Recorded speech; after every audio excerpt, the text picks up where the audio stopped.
Hello everyone, my name is Wiktoria Wójcik and you are watching Pragmatic Metaverse Workshops for Marketers. So let's start up with the agenda.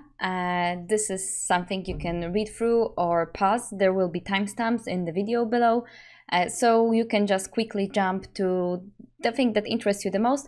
But I really recommend watching the whole thing, because the whole thing tells a full story that helps you understand what is Metaverse and what you should be doing with it. Before we start, let me tell a few words about myself. So this is me 7 years ago now. I started out as a gaming streamer. I was an avid gamer since I was like 6 or 7. And since then, a lot have changed. I am a co-founder of inStreamly now, a startup that basically helps brands enter gaming and metaverse, especially through small and mid-sized creators. And I have an array of awards like Forbes 30 Under 30 in Media and Marketing for 2022 in Europe, or Forbes 25 Under 25 in Poland. So this is the legitimacy part. My companies have worked with over 85,000 streamers and 169 top brands all around the world. So without further ado, let's jump into it. So you are here probably because you are bombarded with headlines telling Metaverse is the next big thing, or it's not the next big thing, it's gonna be the future, it's gonna change the world, oh, it's just a scam. And it all just like overwhelms. It's very hard to know what should we really understand about the Metaverse and what should be our opinion. So today we're gonna talk about the Metaverse. And my goal is to give you everything that you need to know to make your own opinion about the Metaverse and to be able to assess a true headline from a bullshit bingo. So let's start with the definition of what Metaverse really is. My easiest way to understand the Metaverse is thinking about it being the next step of the internet. And I mean it by that internet killed distance. We do not need to be in the same room to have these workshops. We don't need to be in the same room to work together. But still, there is a barrier of 2D screen and a keyboard between us. We really don't feel like we are in the same place and we are physically together. Metaverse is supposed to kill and break the barrier of physicality. So it will make you not only be able to work in a distance with other people, to have fun, to do things together, but it will also feel real and feel physical. And it might look like this. So 2 of those are games that already exist. One is a dream of a utopia made by a corporation, and the other one is a dystopia made by an artist. And I'm not here to tell you about all the whimsical things that you will be able to do in the Metaverse, because it can be summed up as everything you dream of. This is not the point today. The point today is giving you every information that you need to understand what the Metaverse is, what you should be or should not be doing about it, and to make your own opinion if you care about it at all or not. And before we move on, I want to point just one more important thing. You are probably bombarded with all those headlines how Metaverse will be such a big thing by 2030 and it's already a revolution. And then you look at the Metaverse right now and it's underwhelming. Like, those goggles are uncomfortable and weird looking, and what you see in those goggles, like, it looks like a game from 10 or 15 years ago. And I really understand that. But before you put a cross on the whole Metaverse idea because of that, I want you to take a deep breath and think about how the internet looked like 20 years ago. Quite shitty. And if you want something more, well, think about how smartphones looked just 30 years ago. If you said to somebody from 1992 that nowadays smartphones will be able to do this and you'll be able to tap and see everyone and access every information in the world and watch movies and do so many things on it, they will call you crazy. They would tell you that this is not the revolution. It's just a cell phone and it's weird to use. Like, see, we cannot even get a big enough screen to have like more characters visible on it. It's not good. And the problem with humans is that it's more intuitive for us to think linearly when we should be thinking exponentially. So the tempo of innovation and technological advancement is bigger than we can right now imagine. So before you cross out the technology of the future because of the limitations of today, think about the smartphones 30 years ago, and I urge you to just explore the idea of the metaverse with an open mind that we as humans are very good at making impossible things happen if enough smart people work on it for enough time. So there is a chance that we might be in this wonderful world really physically as our avatars watching Ariana Grande sing. Maybe in 10 years, maybe 20 or 30 years. But let's not talk about Ariana Grande. Let's talk about the definition of what exactly metaverse is. So this will be this for the theory and definition nerds. This is quite a long one. My favorite definition from Matthew Ball. So let's just digest it in parts. The metaverse is a massively scaled and interoperable network of real-time rendered 3D virtual worlds. This is the basic, if you need a short definition about the metaverse, here it is. Massively scaled means that there is indefinite number of worlds, and interoperability means that you can jump between different worlds like right now. Good comparison to the internet.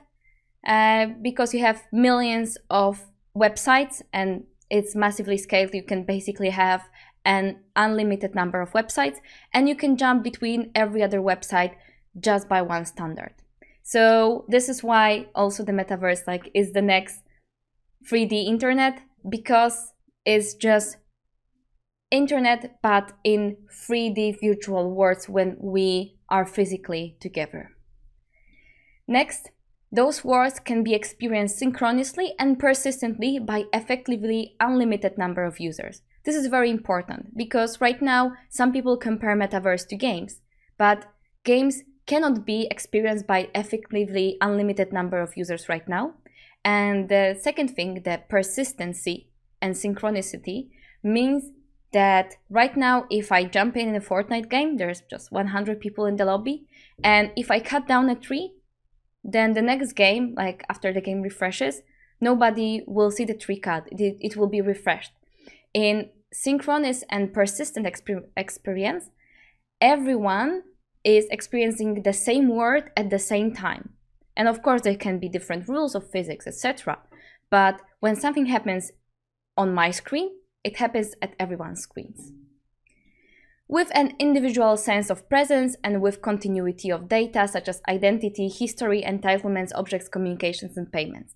Individual sense of presence means that you really feel that you are there, and continuity of data means that if something is yours, it stays yours in the metaverse. People can connect who are you, you have your own assets, your history, your objects tied to you. So this is the definition of the metaverse, I think one of the most agreed upon definitions that exist right now. So you could say that metaverse in short is basically a scalable 3D second universe. And the technologies that will be used to build the metaverse are already changing our world and will be changing it even more. For example, doctors are learning to do specific operations by scanning a patient's heart and then practicing the operation in VR. And they are also then able to perform the operation on a specific person, or just young doctors can really experience the operation thousands of times before they go into the real room. It's used also in VR, especially it's used in industry. Right now, Bugatti stopped doing clay models of cars and their cars are designed purely in VR.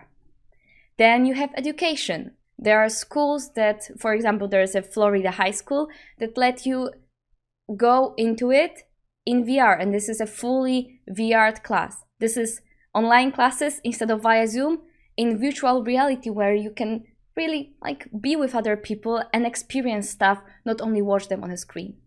And of course, entertainment, from escape rooms to gaming, that's a whole biggest branch of entertainment in the world, to movies being made in game engines using technology that will be used to build scalable virtual worlds.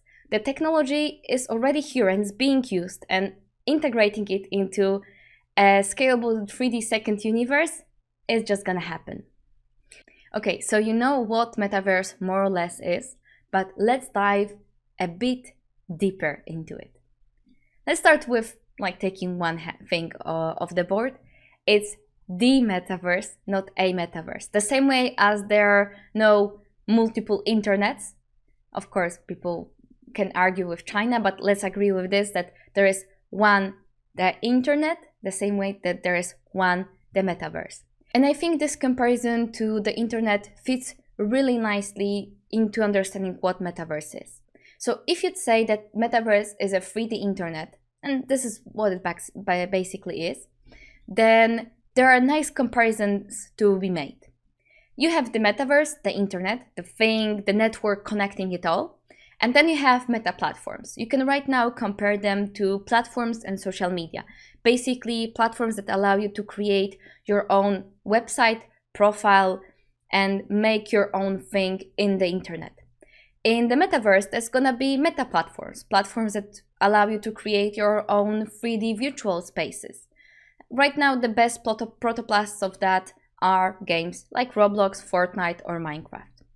And then you have meta spaces or meta worlds or whatever we in the end will agree to, that are comparable to websites or map in the games or profiles. So this is the smallest part of the Metaverse, and this is the one most people will be operating on, jumping from one to the other, the same way like we do between websites or profiles, because they are websites in a sense, on the internet. So meta space or a meta world is just one singular virtual space. Metaverse is the 3D internet, the network connecting all of those spaces. So now you understand what Metaverse is, but to be really clear and sure, let's talk about what Metaverse is not, especially since all of those words are like a buzzword bingo in most of the headlines together with the Metaverse as a word. And first of all, Metaverse is not Web3. The best way to explain Web3 is by explaining the previous ones. So Web 1.0 was the first iteration of the internet, the one-to-many internet, when there were major publishers and people were accessing content, but the normal person couldn't really produce and share content on the internet. Then the revolution came with social media, Web 2.0. So Facebook, MySpace, and any other social media allowed everyone to easily create and share and become an active person on the internet instead of just like a passive reader. But still, those platforms own you and own your content. If you share anything on Facebook, Facebook can come one day and say, we don't like your content anymore, you are banned, and you can do nothing with it. So Web 3.0 is the idea that everybody should be able to create content, share content, and have their own ownership of the content they share. So from this idea, of course, this is all based on blockchain technology, comes this whole idea of the new internet that is all about decentralization of ownership. And some ideas from Web3 can be used in the Metaverse, and Metaverse probably will be incorporating some of the technology. Maybe we'll have some platforms that are entirely Web3. But Metaverse, in short, is about being a 3D or some say a 4D layer to the internet, and Web3 is about the centralization of ownership. Two completely different ideas about the future of the internet that really don't cross each other out, but also are not similar. The second thing, Metaverse is not blockchain plus NFTs. If you are running an NFT project, you are not entering the Metaverse. Of course, blockchain is an important technology. It lets you store and share information in a way that's unchangeable for no one and viewable for everyone. But it's just a piece of technology. It can solve some challenges for the Metaverse, but it's not something that equals Metaverse. And really, for sure, an NFT profile picture is not the Metaverse. Next thing, Metaverse is also not gaming or a single platform. Facebook Horizon or Decentraland are not metaverses. They are at best meta platforms, platforms that allow you to create your own virtual spaces. And when the metaverse come, they will join the metaverse and will be accessible through the, standard of the metaverse. The same with gaming. Roblox, great meta platform, great stepping stone into what metaverse might look like, not metaverse itself. GTA 5, any game you name. Gaming is the first step, and I will dive a bit deeper into that in a second, but it's not the metaverse. And most importantly, metaverse doesn't exist yet. There are platforms that will be meta platforms. There is the idea of virtual space. There's technology emerging, but metaverse as the universal standard connecting them all doesn't exist yet. But what's more important, seeds are here. The most important societal changes of the future are already a reality for most Generation Z and Alpha. Some people would even call metaverse the phase of human society where digital expression is more meaningful than physical expression. And Gen Z and Alpha are really close to that. But let's leave this definition for another time. What do I mean by that? I mean that for most of the younger generations, the native way of communicating on the internet is via 3D means. So for the older generations, it's always gonna be 2D. First you read newspapers, then you read email, then you chatted, and then you moved on to just spending time together with friends on Fortnite and Roblox. I am the part of Gen Z that's, I think, too late to be 3D native. I am in the middle of this. And yet, you will have only 38% of Gen Z excited about the metaverse. And you ask them, like, are you excited about metaverse? Most of them will be like, metaverse. And I really understand them because I was one of them. It was so hard to understand the craze because you had all the headlines saying, oh, in the metaverse, you will be able to buy a piece of clothing for your avatar and then go fishing with your friends and have fun this way. And we were like, yeah, we've been doing that for years in games. And you made fun of us, telling us to go out of our basement and, find real friends in real life. What changed? And this is why I think it's so important to talk about what metaverse really is, the 3D virtual network, and the network being the most important word, instead of just pumping games as the metaverse. And it's also very hard for Gen Z to understand how groundbreaking metaverse might be, because most of the changes of the future are already a reality to them. So let me talk about this for a bit. First of all, it's normal to have a friend that you have never seen in real life. 56% of Gen Z is friends with someone they only know online. This is declarative, so they declare that they are friends with someone. We don't define friends. But in the end, they meet people, they have fun together, they spend time, they form friendships, relationships, and they might not even see each other eye to eye ever. Maybe not even on webcam. All we need are online communities and games to have friends. And 56% of Gen Z declare that the digital and physical world are one reality for them. It doesn't mean that we cannot distinguish if something happened on the internet or in real life. It means that if we fight with somebody in digital life on the internet, it's as important to us as a fight in real life. If we win something, if we achieve something, if we meet somebody, it's the same reality. Those things intertwine. They are not separate for us. It also means that we have a digital sense of self. It's absolutely normal to have a second digital persona that is different from our offline. It might be even more real for us than the real life one. For example, if you have a gender dysphoria and you cannot change how you look and how are you perceived in real life, but you can be an avatar that really speaks to who you really feel like. And it's also manifested in many other things. So, for example, character customization shows that we are already all right with digital sense of self.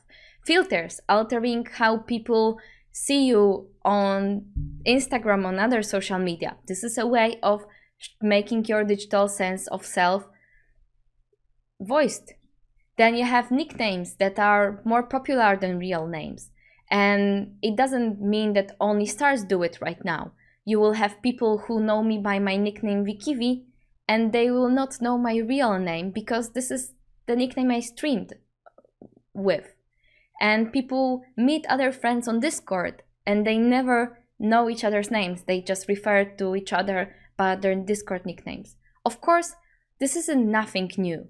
You can just ask David Bowie about it, but it's for sure something that came down to the masses and to everyday life instead of being reserved for the top pop culture stars.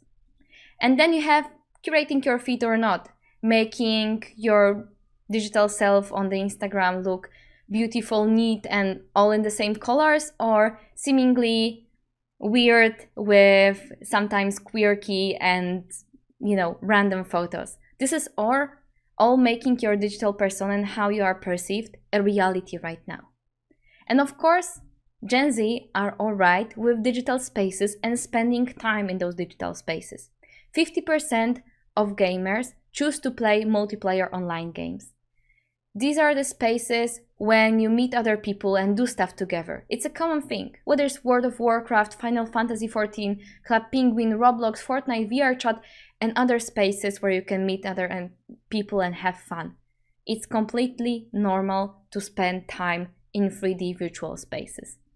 To the point that 50% of MMO players claim that they use games to socialize. You are not there only to play, but also meet other people. And those immersive social platforms gather more attention than standard ones. It seems like being in a 3D virtual world makes more sense and is more engaging than being on a 2D platform like TikTok or YouTube. Roblox notes 3 times more minutes spent per day per user than TikTok or YouTube. This is crazy numbers.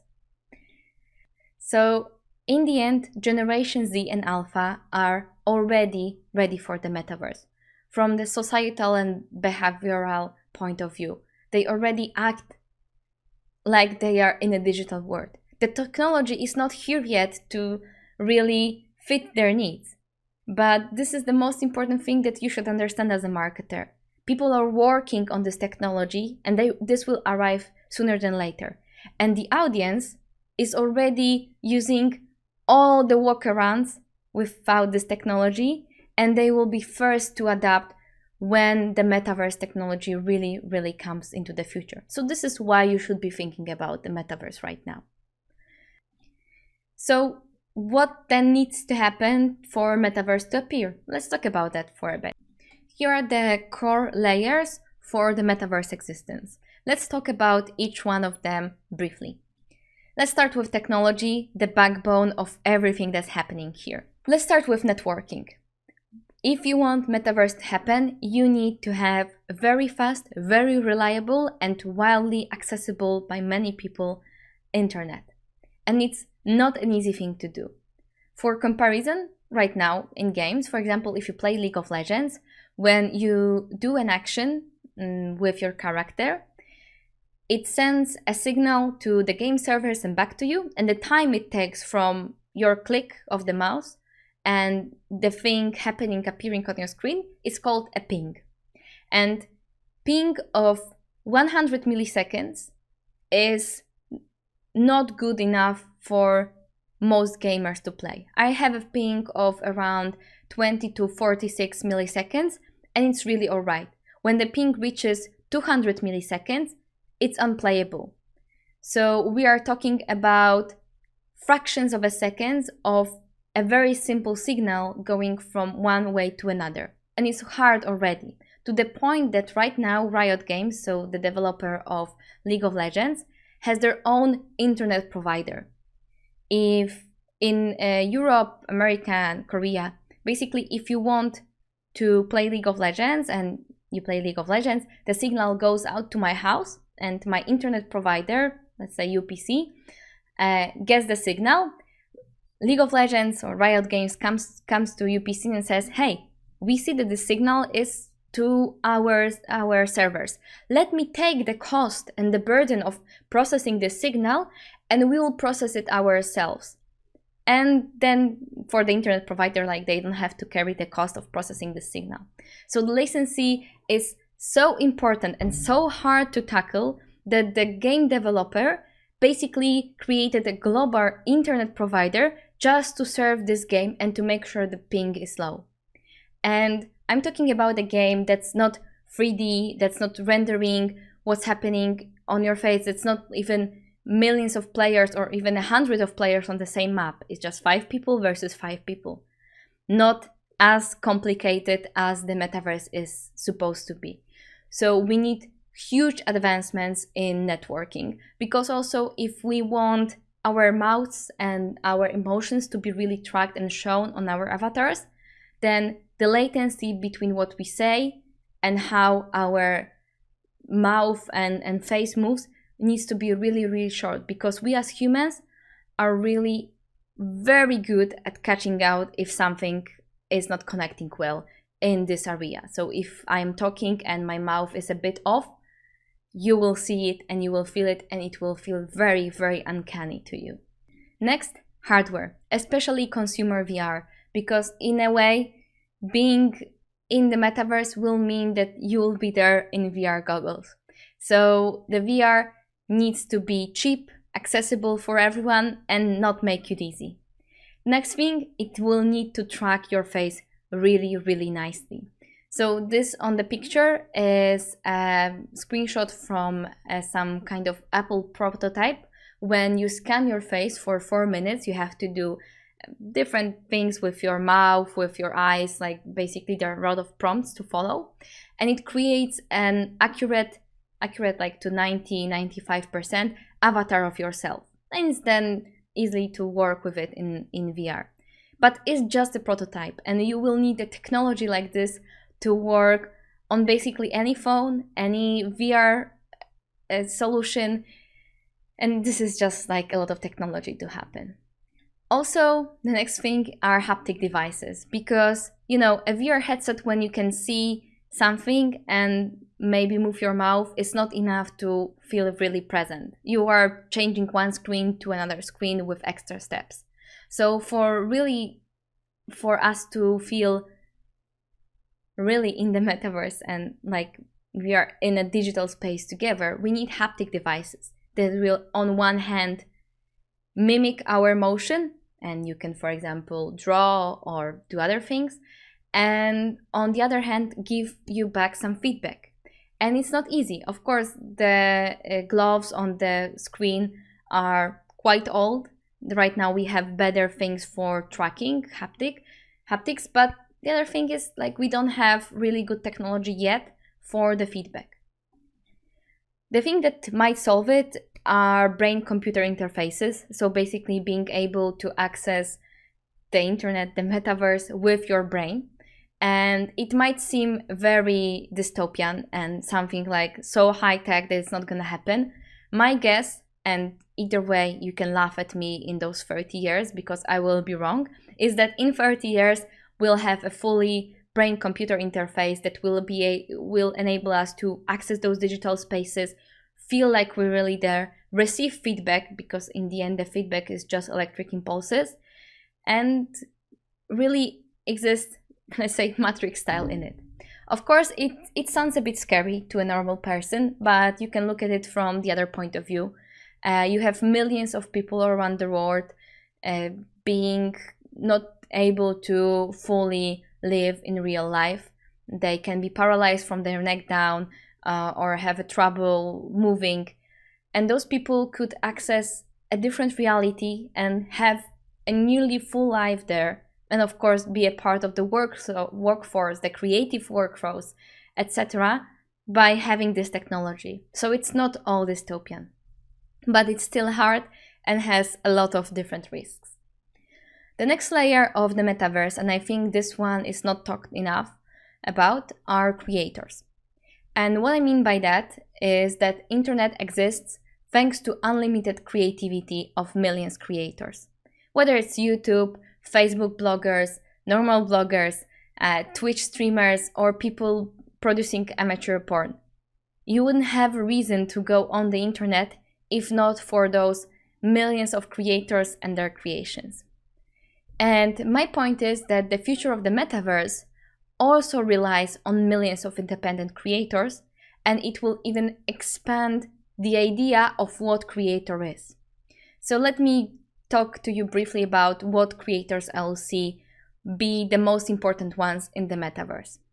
First of all, we have Metaverse Creators. These are the people who right now create games, spaces, lands, universes, and maps, mostly in games.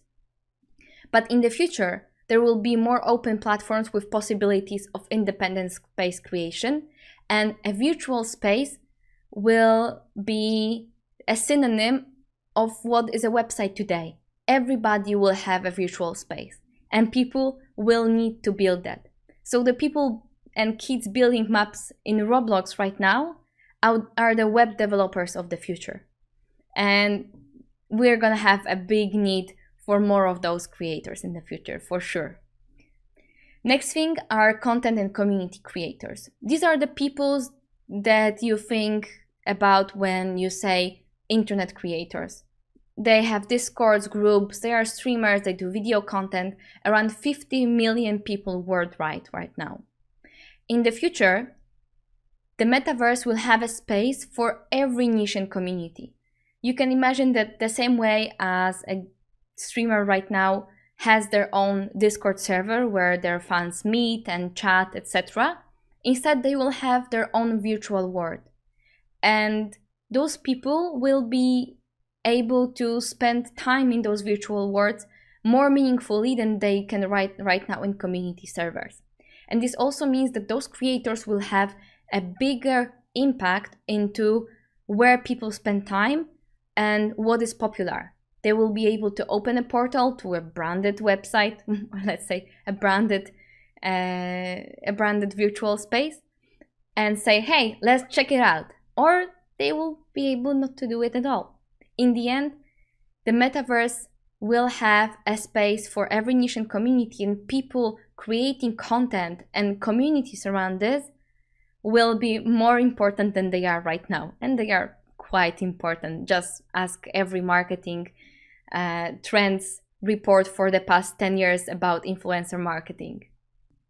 Next are assets creators, because in a way, my digital avatar and this 3D virtual space would not exist without the asset for my nose, my eyes, my chair behind me, and the walls. Somebody has to do this. Right now, those people are making digital fashion, they are making avatars, terrain, objects, and spaces, mostly for game dev uses. But in the future, there will be more creators creating assets for every niche and need. Those assets will be able to be used on multiple platforms, and there will be freedom of sales of those.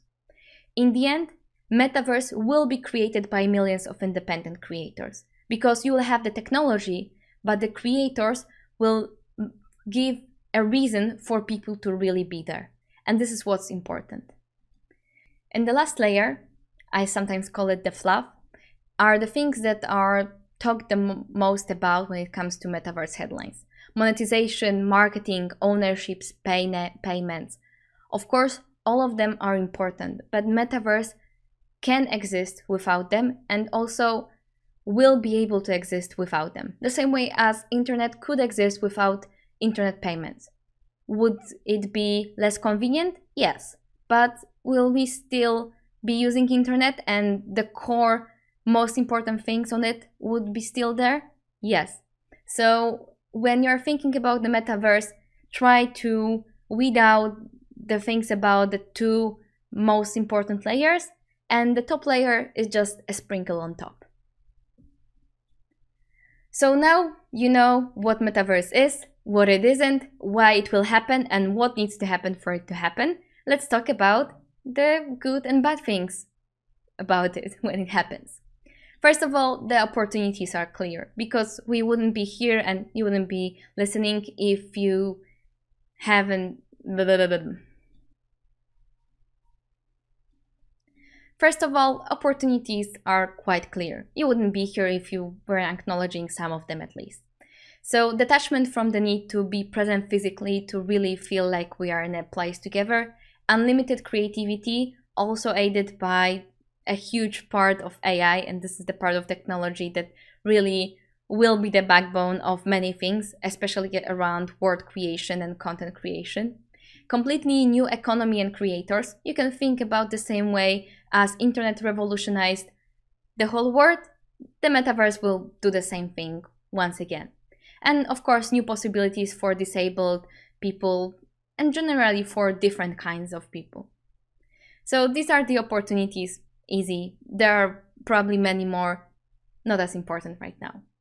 Let's talk about the metaverse threats, because this is where I think there are important things we should be talking about more.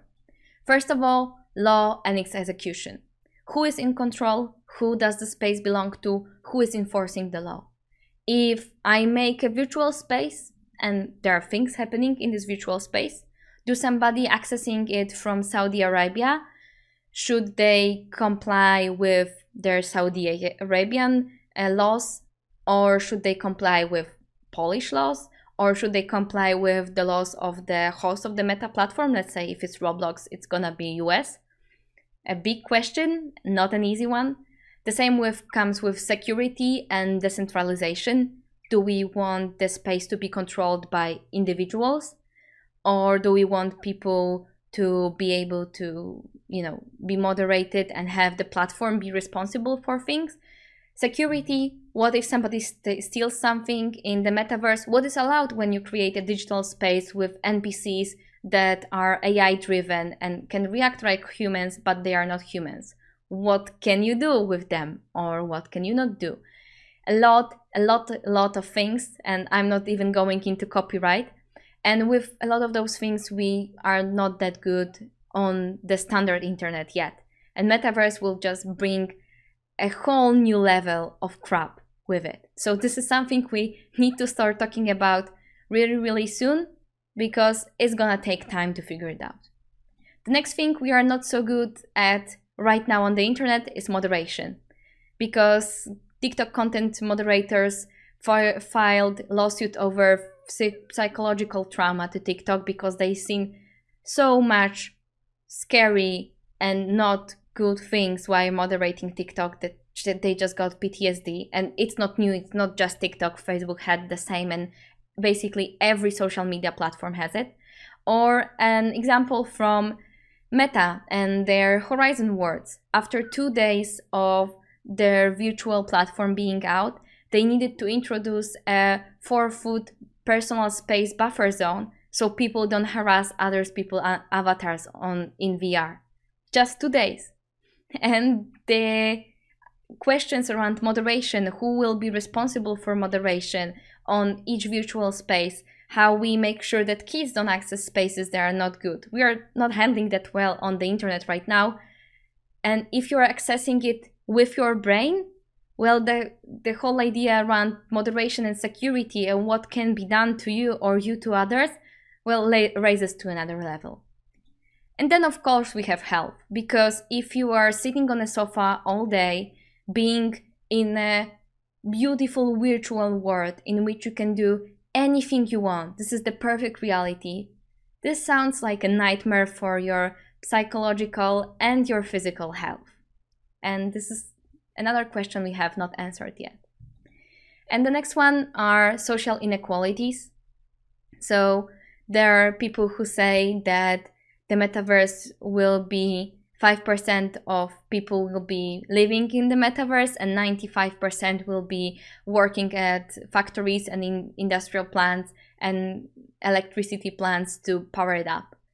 And there is a point in that, because right now there is something like communication exclusion or technological exclusion. When you don't have access to the internet or a fast internet, it means that you are excluded from career or educational opportunities. So it also goes up as long as accessing the metaverse will be harder, will require more pricey hardware, a better internet, and it can just broaden social inequalities we have right now. And the next threat is big corporation versus decentralization. This plays into the whole Web 3.0 and the idea of who should control what. Do we want Facebook to be the ruler of the future internet? Hopefully not. Will Facebook be likely to cooperate with other big companies? Should just big companies be controlling the metaverse? I don't know. Should governments do it? I wouldn't trust my government to do it. Should people themselves democratically do it? Also sounds like a place for bad things happening. In the end, the question of who should control what and whether it should be decentralized or in some cases not decentralized, it's a big one, and it's one of those questions that I cannot answer yet myself. In the end, if you're a marketer, these things are things that you will need to worry, or your lawyers will need to worry in the next couple of years. But let's talk about what's happening right now. So Metaverse doesn't exist yet. There are seeds, platforms, and societal changes that have been planted. There are people spending millions of hours every month on Roblox, Minecraft, Fortnite, GTA 5, Animal Crossing, VRChat, and any other game that has multiplayer. And this is the easiest way for brands and marketers to think about exploring the metaverse. But I think that if you want to start entering the metaverse, making a map in a game is not enough. It's just gaming marketing, and it's a gaming marketing from 6 years ago. Of course, games will evolve into meta spaces. And I think that if you want to explore the metaverse and explore the idea, have your brand prepared, do stuff that, starts the transition from a 2D website into a 3D virtual world, there are things that can be done right now, and that explore the metaverse key assumptions even more. So what are they? How can you be a step closer to metaverse right now? First of all, one way to approach it is to be in multiple games and be in multiple worlds, not just one.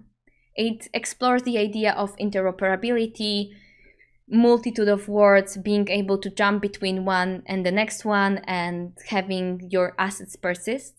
For example, one idea of that might be making a map in Fortnite, Roblox, and Minecraft, and a website, a hub where people can log in with accounts from each of those games. So when they play Minecraft and they finish a challenge and they earn, let's say, a t-shirt, they get the same t-shirt on Roblox at the same moment, because you connect those identities. So you are then exploring this whole idea of interoperability, multiple worlds, and not just doing one virtual world, but really making a small quasi-metaverse on your own. Great way to explore. Another way that might be a bit simpler is being present in multiple meta worlds inside one platform. For example, making a Roblox experience, let's say an NPC that talks with people on the map, and placing it in multiple Roblox activities, maybe even made by other people. So you are present in multiple worlds inside one platform. You are still exploring the idea of a network of virtual worlds, the ability to be at many places at once, to explore those different places in a persistent way. And you are not just doing a small thing, but really exploring how the future of marketing in the metaverse might look like. The next way, it's more of meta level of it. So it's about expanding on the idea of digital and real life intertwining. It doesn't go into what metaverse from the technological point of view will be, but from a societal point of view, like we'll be living our life in a digital space. So you have to expand on the idea of digital x real life. Many fashion brands do it by issuing clothes that can be bought offline, and then you get it for your avatar as well, etc. There are other ways to explore it as well. AR, VR, name it all. But think about how to connect digital and real life in a way that's not just a one-way connection, but maybe something that really plays together. So here are a few cases that I really like that play well with the idea of the metaverse. First one is Tommy Hilfiger.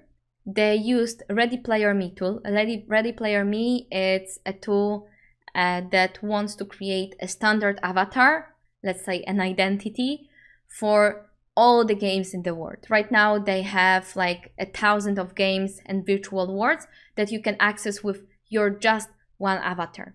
And Tommy Hilfiger has created a shop where you can buy clothes for yourself and your avatar. And thanks to this, when you buy Tommy Hilfiger clothing in real life, you get it in virtual life, and you can wear this piece of clothing in thousands of games. So playing with the idea of interoperability, thousands words, and the idea between digital and real life intertwining. Very nice, very well executed, and very simple in a sense. I think many more brands will be doing this as standard very soon. Another example is McLaren. McLaren played with the idea of multiple words inside one platform. And they created a lobby in Roblox, which had a portal to some of the biggest games on Roblox. And these were the racing games or games that have racing as an important component. And in those games, you could ride a Formula 1 car in the latest 2022 specification. Of course, there were optional premium items that were part of this launch, including McLaren racing digital items and Norris and Ricciardo avatars in the McLaren space. So basically what they did is they created a central hub and portals to other virtual spaces that had their activation, their Formula 1 car, and it was all accessible from this branded hub, but also you could enjoy it without accessing the hub, just by playing those games. And these were very popular games like Driving Simulator, Jailbreak, or Ultimate Driving on Roblox. So quite a big thing. Next up, Puma, very simply playing with the idea of digital x real life. They created a couple of maps on Minecraft on which you could play and take part in challenges. And you also could get skins to Minecraft. Basically, Minecraft themed Puma sweatshirts in Minecraft, an Inception. And the other way around, you could also buy Minecraft themed real life sneakers and sweatshirts in real life. Very simple one, quite a popular, but a good case nonetheless. And I think digital fashion is a great example of exploring the intertwining of digital and real life. So on one hand, you have the ability to put clothes that don't exist. So for example, on the left, you have a video of a woman who made an AI tool that just created and put on clothes on her on the video. On the right, you have an image from a website with digital fashion that allows you to just pick a piece of clothing, pay for it, send your photo, and they send you back a photo, the same photo, but with you wearing this item.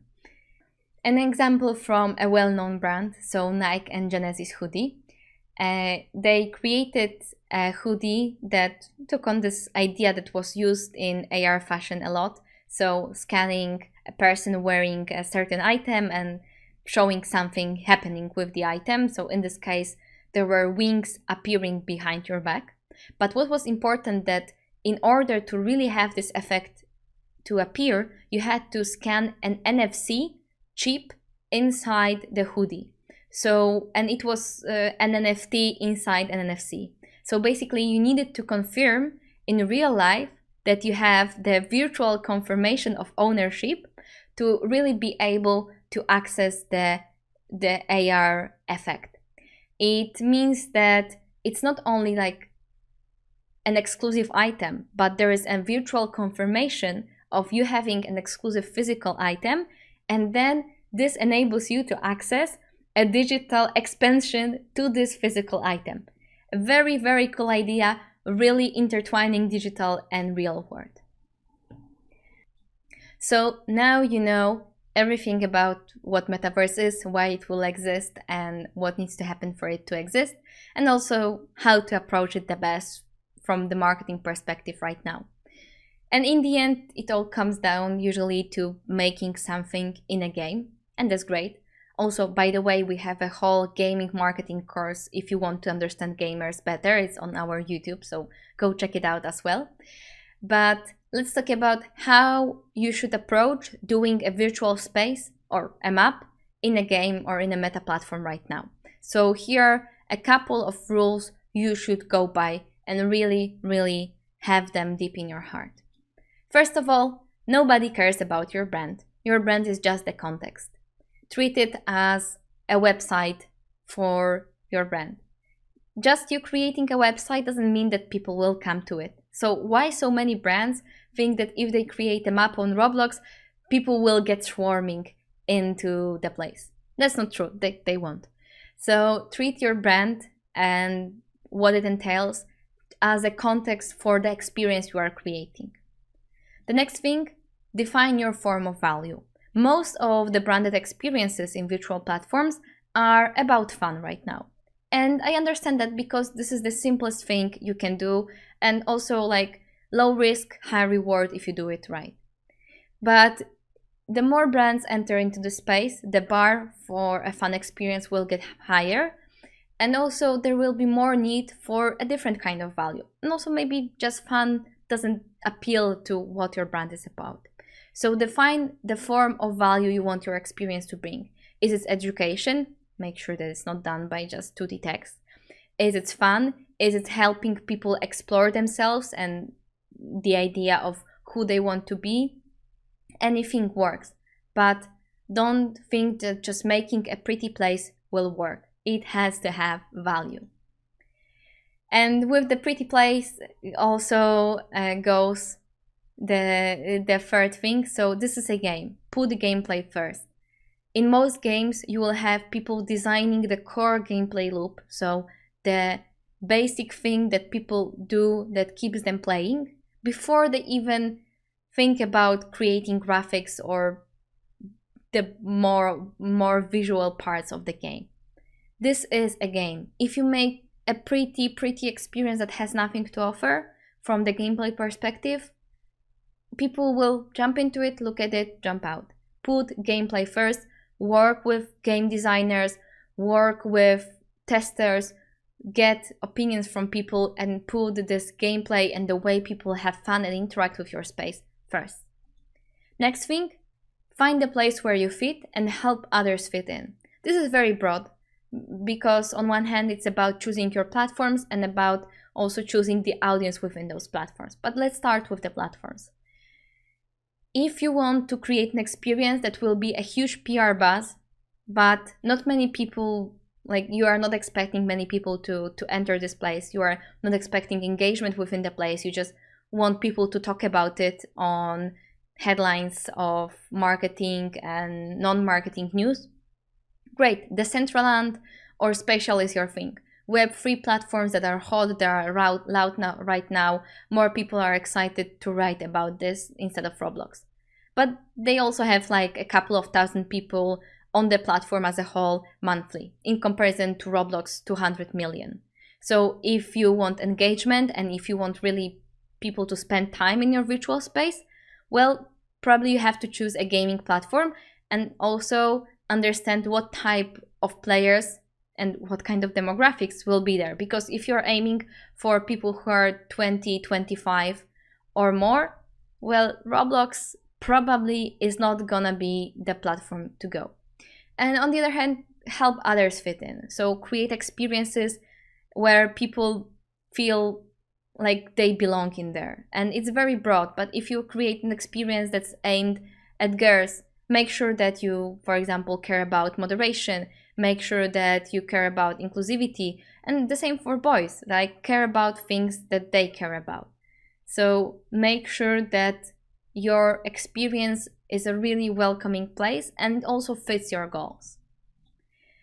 The next thing, listen to the players and test it. If you want to create a virtual space in a game, when you have an MVP or even the core idea of that and what will be happening in the game, go around your office, take people who have kids aged 9 to 15, ask those kids to come in, or even 6 to 15, ask those kids to come in the next day and have them roast you to the bones, and then talk with them, understand what they say, and maybe next time they will roast you less.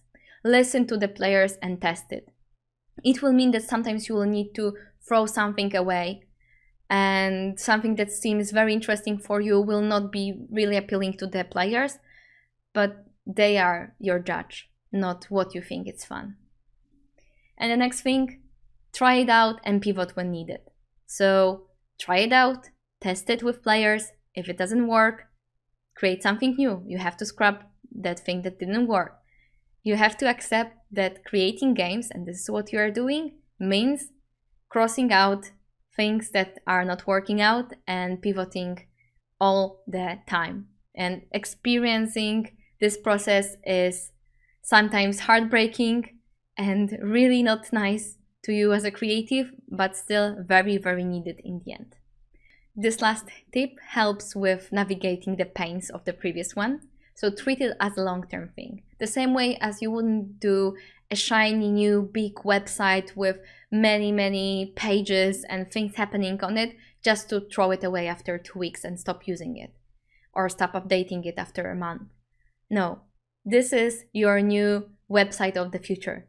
Treat it as a long-term thing. The most popular experiences are the ones that have constant updates. The things are changing. There are new stuff happening periodically. Something goes in, something goes out. It's a part of a bigger strategy, and this is why the investments of months and months of work to make a good virtual space happen really pay off. It's not a short-term thing that you can do. Of course, if you have a lot of money, you want to do something for 2 weeks and then throw it away, go ahead. But if you really want to invest in that, treat it as a long-term perspective and as a second website in a just whole new kind of internet, in a sense. And of course, if you want to understand how to do good experiences in virtual places, the first way is research and going into those who are good and bad and understanding them, reading the comments. So here you have a list of the most popular experiences as of August 2022. And also take a note on the user rating on the right, because you have Wonder Woman as one of the most popular ones, but it's rated positively by only 50% of players, while the Sonic one was rated 94%. So go into those experiences, really understand what's happening, and just don't let yourself get cheap with gameplay. Thank you very much, and if you like this workshop, feel free to share it with other marketers who would benefit from this knowledge. And if you are ready to explore the metaverse, the ideas around the metaverse, or gaming in general with the brands you work with, well, do it with us. We do anything from creative idea through implementation to reach boost. You can call it Gaming 360. And we can also work on any just tiny parts of it with your agencies or just like with you directly. And you should work with us because we've been there, done that in gaming. We create great campaigns and put quality first because we just want good ads targeted at us as gamers. And we also do good stuff because the streamers we work with, and we have a network of 85,000 streamers, will only promote things that resonate with them. So we are all gamers, we create things for gamers, and we make them be promoted by other gamers. So contact me via email, on Twitter and on LinkedIn, and also go ahead and follow me on LinkedIn. I post a couple of times a week about the metaverse, future of marketing from a Gen Z perspective. All the links in the description below. And if you want to learn a bit more our methodology of exploring the first steps of creating a metaverse-like experience, some numbers, deep dives into Roblox, Fortnite, case studies from those campaigns, and a reading list if you want to dive deep into the metaverse, well, contact me for access, or tag me on a post on LinkedIn, for example, share that this is a good workshop, and I will send it to you. Thank you very much, and let's stay in touch.